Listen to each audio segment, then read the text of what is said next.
Olá, irmãos. A graça e a paz do Senhor Jesus seja com todos vocês, em nome de Jesus. Estamos aqui para, mais uma vez, compartilharmos a palavra do Senhor para o seu coração. Queremos pedir a você que ainda não é inscrito no nosso canal no YouTube, que se inscreva em nosso canal se você tem sido abençoado pelas nossas mensagens. Ative todas as notificações e compartilhe as nossas publicações com seus grupos, com seus amigos. Assim você estará nos ajudando a levarmos a palavra de Deus ao maior número de pessoas possível. Se você já é inscrito, meu obrigado. Compartilhe e curta os nossos vídeos. Que Deus lhe abençoe grandemente. Hoje nós vamos falar sobre uma palavra que está no livro do profeta Isaías, capítulo de número 11, versos de 1 ao 5. Fala sobre o reinado pacífico do rebento de Jessé. E o tema da nossa mensagem é o reinado do Messias. Iremos hoje falar sobre alguns princípios do reino milenial do Messias. O texto diz assim: do trono de Jessé sairá um rebento, e das suas raízes um renovo. Repousará sobre ele o Espírito do Senhor, o Espírito de sabedoria e de entendimento, o Espírito de conselho e de fortaleza, o Espírito de conhecimento e de temor do Senhor. Deleitar-se-á no temor do Senhor. Não julgará segundo a vista dos seus olhos, nem repreenderá segundo o ouvir dos seus ouvidos, mas julgará com justiça os pobres e decidirá com equidade a favor dos mansos da terra. Ferirá a terra com a vara de sua boca e com o sopro dos seus lábios matará o perverso. A justiça será o cinto dos seus lombos e a felicidade o cinto dos seus rins. Eu li Isaías, capítulo 11, versos de 1 ao 5. Então, como falamos, hoje nós queremos compartilhar com vocês a palavra que fala sobre o reinado do Messias. Nós podemos começar a perguntar-nos, a partir de indagações bíblicas, como será o reinado do Messias? Nós sabemos que o Messias é o Filho de Deus, prometido, é Jesus Cristo, o Senhor da Igreja, que veio à Terra para cumprir a sua obra messiânica aqui na Terra, a obra do Calvário, preparando uma igreja salva através do seu sacrifício na cruz. E ele, quando cumpriu essa primeira etapa do plano da salvação, ele voltou para os céus. Hoje, a palavra de Deus nos diz que ele está sentado à direita de Deus Pai. Voltou à glória eterna que ele sempre teve com o Pai antes do mundo ser mundo e antes de vir à terra para ser humilhado e maltratado pelos homens. Jesus subiu e reassumiu a sua glória, da qual ele havia aberto mão por um breve tempo durante o período do seu ministério terreno até culminar com o seu sacrifício na cruz. E Jesus, quando estava se despedindo dos seus discípulos, ali no Monte das Oliveiras, quando Jesus estava para subir, em algum momento antes ali, Jesus falou com seus discípulos que ele estaria voltando Quando Jesus realmente some nas nuvens, os anjos vêm e confirmam para os discípulos que Jesus haveria de voltar. A doutrina apostólica e da igreja se desenvolve em cima da volta de Jesus. A volta de Jesus para arrebatar sua igreja, para vir buscar o seu povo e iniciar um processo de julgamento para a terra, é a grande esperança do cristianismo, é a grande esperança da igreja, é a grande promessa de Deus. Sabemos que a Bíblia nos promete que quando Jesus vier, ele vai implantar na terra o seu governo milenial. Será o período do milênio, onde a igreja que for arrebatada vai descer depois da grande tribulação e ela vai reinar com Cristo aqui na terra durante 1000 anos, onde o Senhor vai exercer a sua justiça, né? Iremos conhecer a Deus. Então hoje nós vamos falar exatamente desse período do governo do Messias aqui na terra, o governo milenial de Cristo com a sua igreja. Estarei falando sobre alguns princípios do governo ou do reino milenial de Cristo. O primeiro deles é que ele será regido pela plenitude do Espírito Santo. Isso mesmo, o governo do Messias na terra, ele terá como um de seus princípios a plenitude do Espírito Santo na vida da igreja e na vida do Senhor Jesus, obviamente, né? O Espírito Santo estará reinando na vida de cada pessoa, ele será conhecido através desse reino de Cristo, a plenitude do Espírito Santo. Nós podemos ver isso no verso de número 2 do capítulo 11 do livro do profeta Isaías, que diz assim: repousará sobre ele o Espírito do Senhor, o Espírito de sabedoria e de entendimento, o Espírito de conselho e de fortaleza, o Espírito de conhecimento e de temor do Senhor. Então, nós entendemos que essa repetição, né, que o versículo faz do Espírito, o Espírito do Senhor repousará sobre ele. Então, ali haverá o quê? Uma plenitude, uma vida cheia do Espírito. Depois ele fala do Espírito de sabedoria. A sabedoria do Espírito Santo estará sobre ele, o entendimento do Espírito Santo, o conselho do Espírito Santo, a fortaleza do Espírito Santo, o conhecimento e o temor do Senhor. Então, o Espírito em todas as áreas operando sobre a vida de Cristo, isto é, a plenitude do Espírito. Meus irmãos e minhas irmãs, a palavra de Deus, ela já nos aconselha a começarmos, desde a nossa vida terrena, a vivermos uma vida na plenitude do Espírito Santo. É claro que na nossa vida cristã, limitada às dificuldades desta terra, nós estamos num processo de crescimento do Espírito, de busca do Espírito Santo, de enchimento do Espírito. Mas ali nós teremos a plenitude do Espírito Santo. A Bíblia diz que ali ninguém mais ensinará um ao outro, porque todos nós conheceremos a Deus. Cristo será o único mestre e pastor de toda a sua igreja e todos nós aprenderemos com ele. Estaremos ali numa condição espiritual onde estaremos livres do pecado.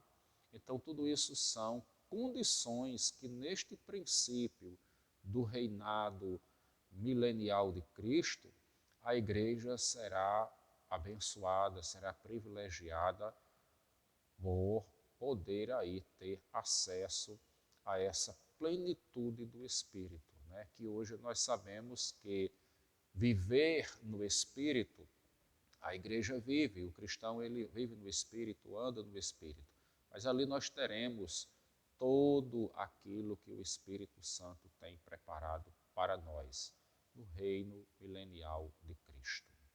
Você que serve a Jesus, não abra mão de, nesses dias, enfrentar os conflitos da vida cristã para manter uma espiritualidade onde você seja encontrado digno de ser levado pelo Senhor para ser consolado por Deus nesse período milenial. Eu sei que aqui na Terra nem sempre nós temos a vida espiritual como desejamos, né? Nem sempre nós conseguimos atingir as metas de Deus aqui nessa terra, mas nós não podemos abrir mão de lutarmos. Nós devemos estar cada dia nos esforçando para vivermos mais cheios do Espírito Santo, para que na volta do Senhor Jesus nós sejamos encontrados dignos de sermos levados no arrebatamento e ali nós podermos conhecer a plenitude do Espírito que Deus tem para todos nós. O segundo princípio do governo milenial de Cristo é que ele será regido por uma justiça reta. Versículos 3 e 4 dizem: deleitar-se-á no temor do Senhor, não julgará segundo a vista dos seus olhos, nem repreenderá segundo o ouvir dos seus ouvidos, mas julgará com justiça os pobres e decidirá com equidade a favor dos mansos da terra. Ferirá a terra com a vara de sua boca e com o sopro dos seus lábios matará o perverso.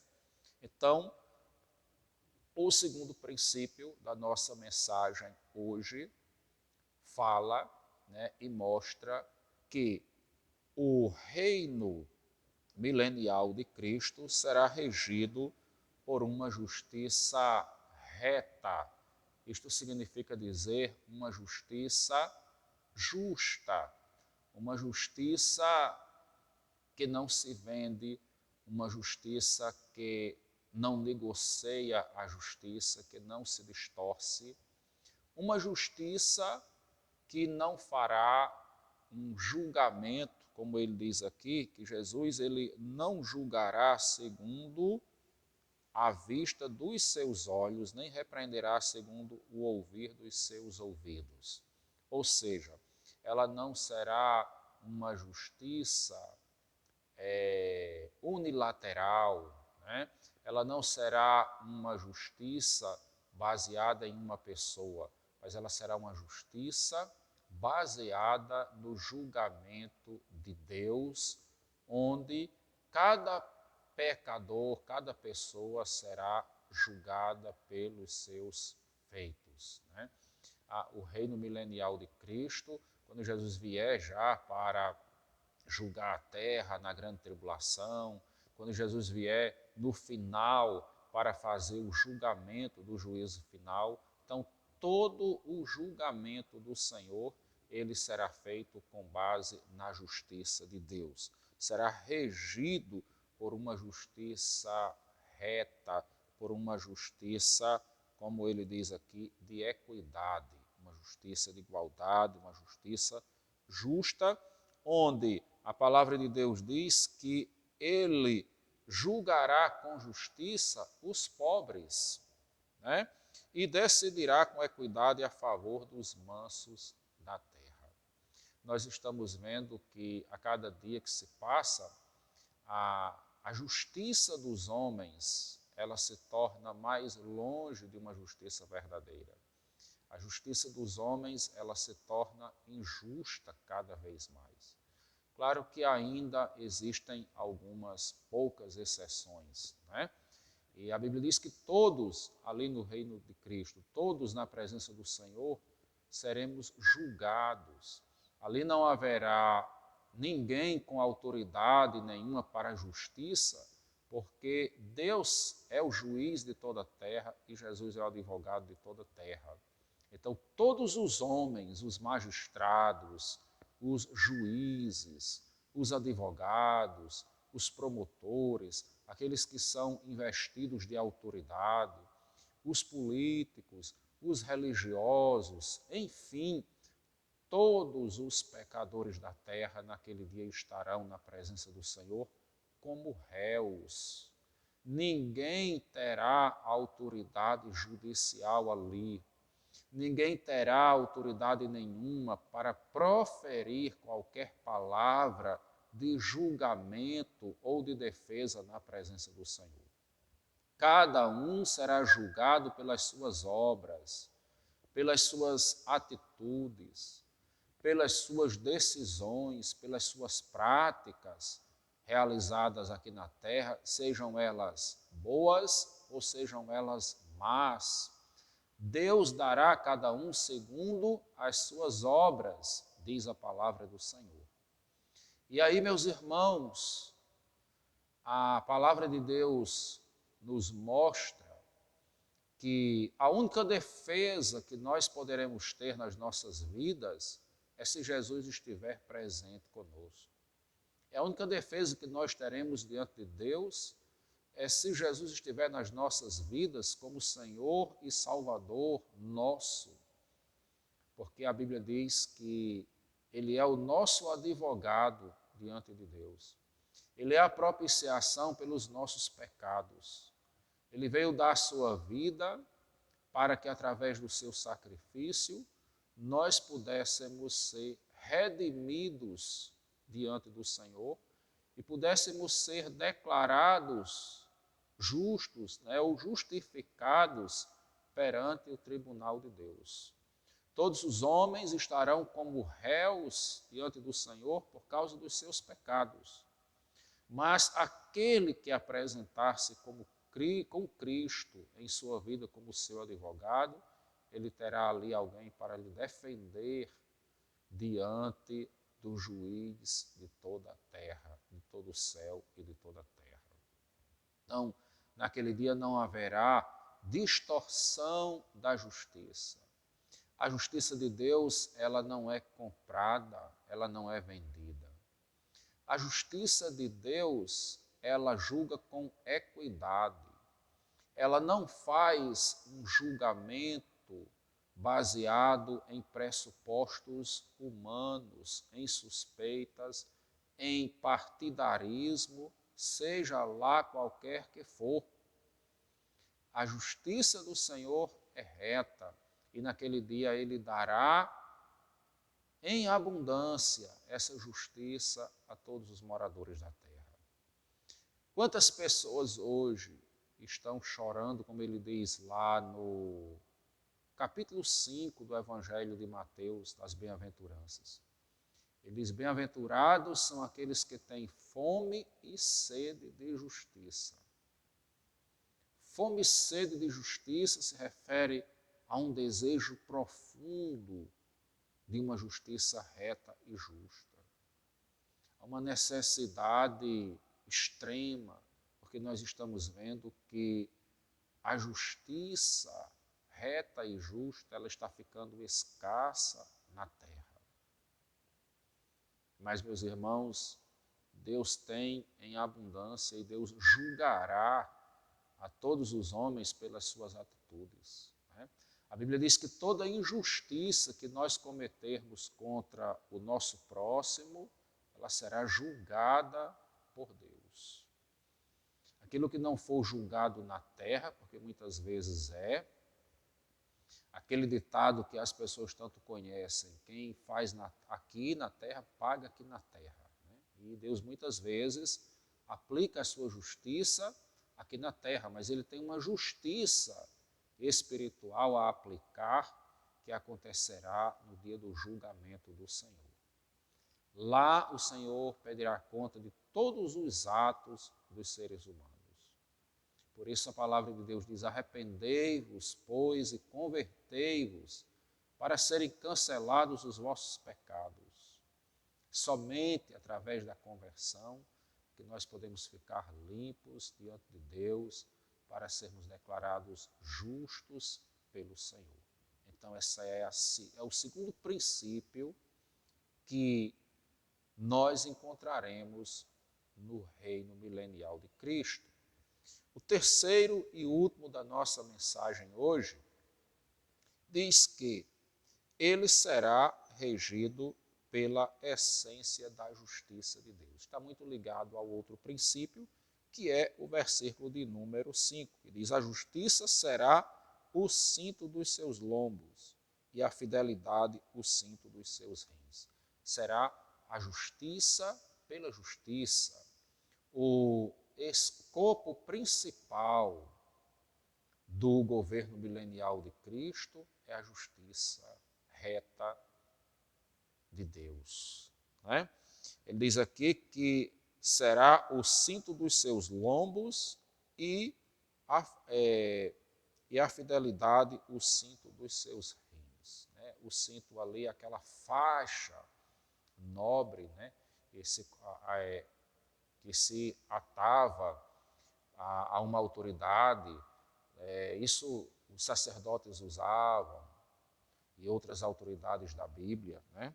E aquela faixa ali, ela representa a autoridade de estar cingido, de estar investido de uma autoridade para aquilo, de fazer justiça àquele nome que se tem, né? De conferir uma autoridade confiável. Então, para Jesus, o seu reino, ele será regido pela essência da justiça de Deus. Será um princípio fundamental do reino de Cristo. Aplicar a justiça de Deus aos homens. A igreja que subirá no arrebatamento, ela vai estar recebendo o cumprimento de uma justiça que foi anunciada, que é o galardão, a recompensa de Deus dada àqueles que têm crido na sua palavra, no seu evangelho. É fazer jus à nossa fé. Também é fazer jus à sua palavra. É cumprir aquilo que durante muitos anos vem sendo anunciado. Mas também é fazer jus à sua palavra anunciada de julgamento para com todos aqueles que desprezaram e desprezam a propagação do Evangelho de Cristo. Isso está dito lá no livro dos Tessalonicenses, na segunda carta de Paulo aos Tessalonicenses, no capítulo 1, ali os versículos 5, 6, 7, 8. Né? Então o Senhor ali está falando, através do apóstolo Paulo, para a sua igreja, que Deus trará a sua justiça em chamas de fogo.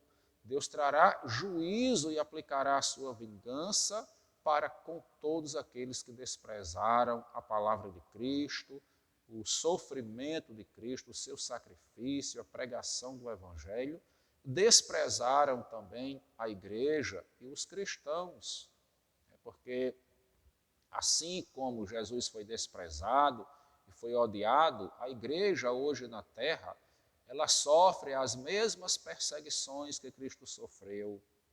Ela sofre o desprezo e o ódio dos pecadores que, por não reconhecerem os seus pecados diante de Deus, eles não se aproximam da luz e eles aborrecem a luz e aborrecem a todos aqueles que também andam na luz, porque eles não são luz, não são da luz.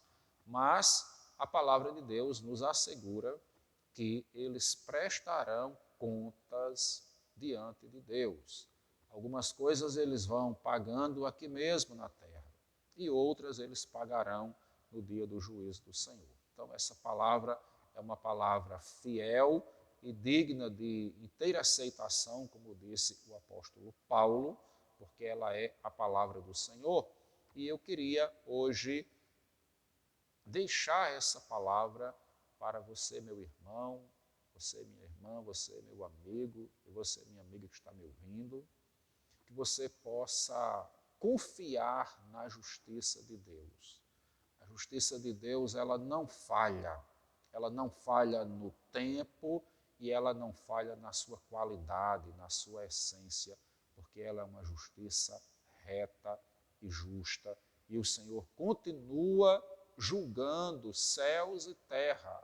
Deus não saiu do controle de qualquer situação. Mesmo quando aparentemente se está perdendo, mesmo assim Deus está ganhando, porque Ele tem os seus propósitos soberanos. Então, confie na justiça de Deus. Jesus disse assim: bem-aventurados são aqueles que têm fome e sede de justiça, porque eles serão fartos. Deus dará em abundância, dará com fartura a sua justiça para alimentar os homens. Então podemos descansar na confiança do Deus justo e reto ao qual servimos. Que você hoje guarde essa palavra no seu coração e eu mais uma vez quero terminar esse vídeo pedindo a você que ainda não é inscrito no nosso canal no YouTube, que se inscreva. Por favor, se inscreva no nosso canal, ative todas as notificações, curta os nossos vídeos e compartilhe-os, ajudando-nos a levar a palavra de Deus ao maior número de pessoas possível. Seja um parceiro nosso na divulgação dos nossos trabalhos. Seja conosco um missionário, uma missionária, alguém comprometido de compartilhar e levar a palavra de Deus. E eu lhe agradeço por estar se inscrevendo. Se você já é inscrito, meu muito obrigado. Então, curta e compartilhe, que o Senhor continue lhe abençoando grandemente, em nome de Jesus.